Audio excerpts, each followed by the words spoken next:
Thank you for clicking. In this video, I would like to discuss a review of a book on serial killers. The title is The Psychology of Notorious Serial Killers, the intersection of personality theory and darkest minds of our time. Written by Dr. Todd Grande. My name is Dr. Samurai. I hope this video will somehow help you to deepen your understanding of underlying mechanics of social problems so that you could attain a true happiness on this planet Earth. As usual, I would like to provide you with some basic information briefly in the first half, and then would like to move on to our main discussions in the latter half. Are you ready? Okay, let's start. So, this book, The Psychology of Notorious Serial Killers, written by Dr. Todd Grande, who is a very popular YouTuber who focuses on counseling. Usually, when we discuss serial killers, there are some big figures who always appear in our academic papers, like Holmes and Holmes, De Verger, FBI, Robert Ressler, likewise FBI, John Douglas, Levin, and Fox, and on and on and on. But Dr. Todd's book ignored all those and based his analysis solely on his own theory, which is considered highly unique in this field. And also, this is for your reference. When we discuss the analysis of serial killers, we usually start out with the organized type and disorganized type advocated by FBI, and also visionary, mission, hedonistic, and power and control, advocated by Holmes and De Verger. But like I have said, he did not touch a thing with those traditional major figures and theories. And as most of Dr. Grande's fans know it, he based his analysis of notorious serial killers on big 5 personality traits, which was asserted by Digman to Dr. Goldberg. He mainly leads those analyses to 4 major motives of serial killers. These are also highly unique in this field. These big 5 personality traits were originally created to understand the relationship between personality and academic behavior. Making it in a very simple words, these big 5 traits are originally for what kind of person's characteristics lead to academic success and failures.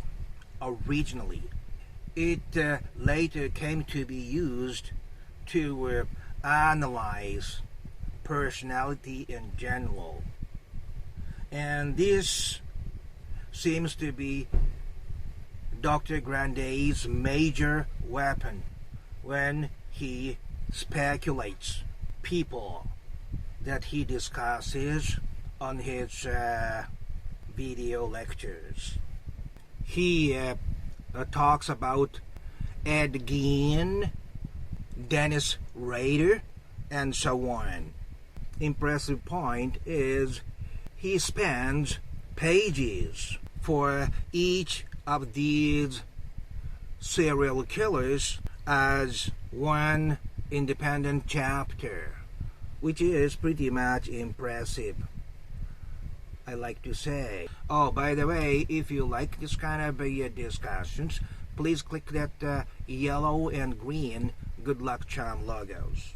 Since I had direct communication with Mr. Dennis Rader, called me in Japan at home for at least 3 times, and I was going to visit him, but my plane didn't fly. I had to cancel the flight to meet with him because he is a very elaborate person.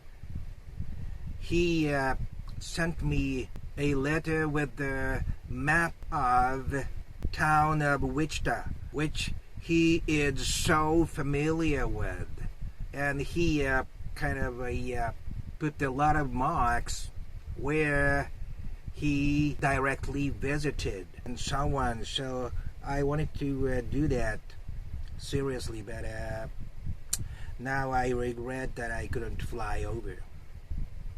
Anyway, Dr. Grande talks about Mr. Rader. He was the oldest of 4 sons, and kids were often left home alone and supervised. He tortured animals when young, and he was peeping Tom, and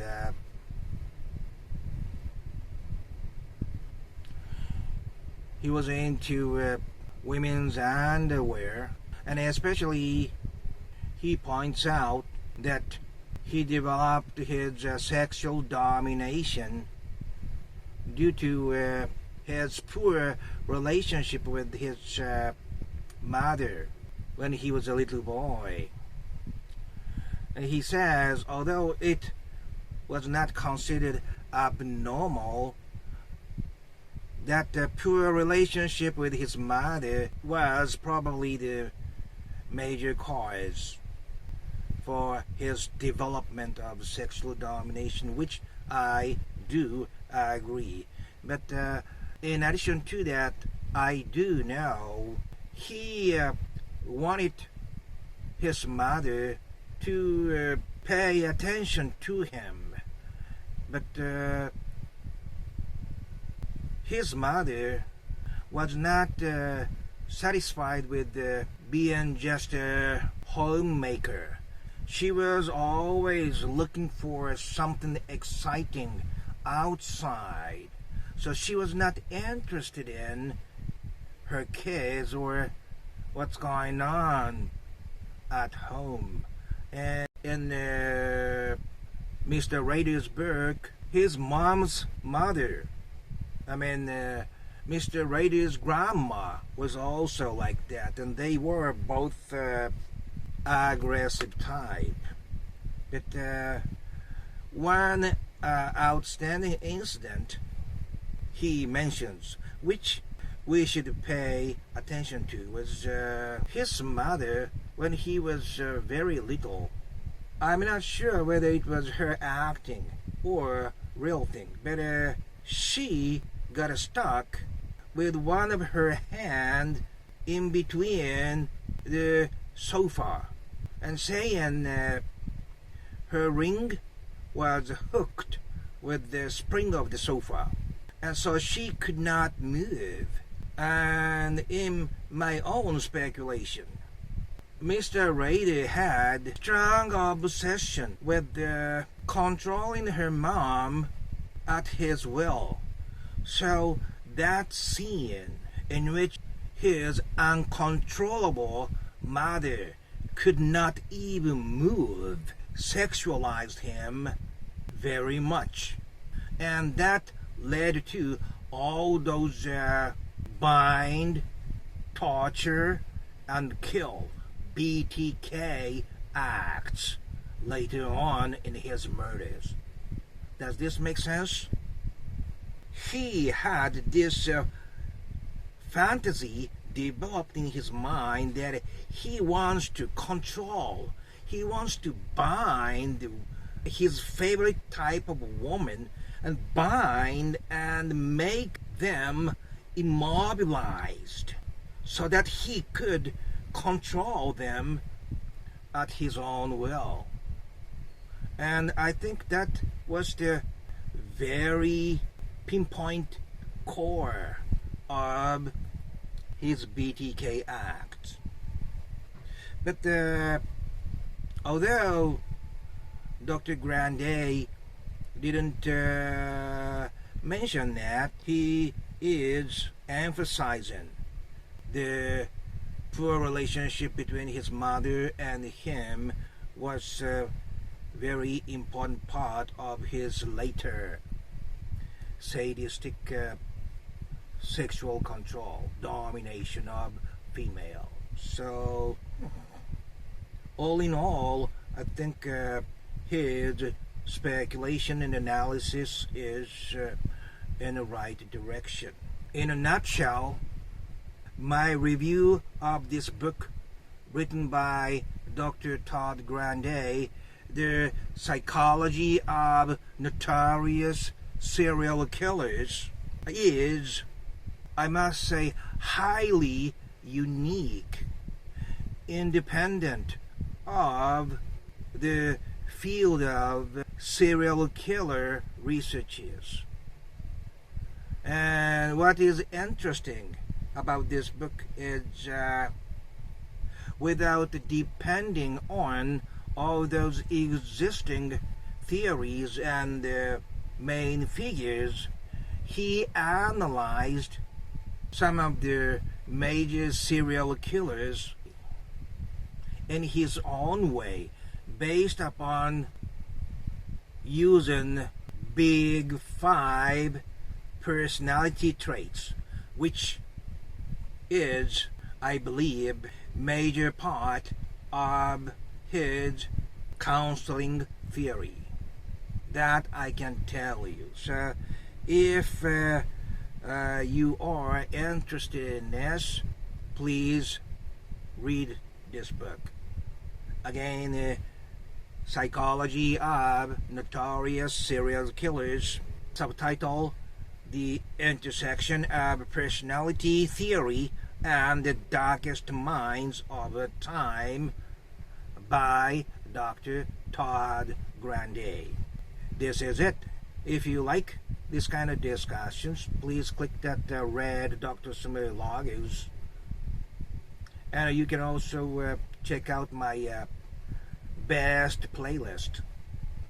And up until next time, I would like you to lead peaceful and appreciative time wherever you are, my friend, on this same small planet Earth during this miraculously same period of time.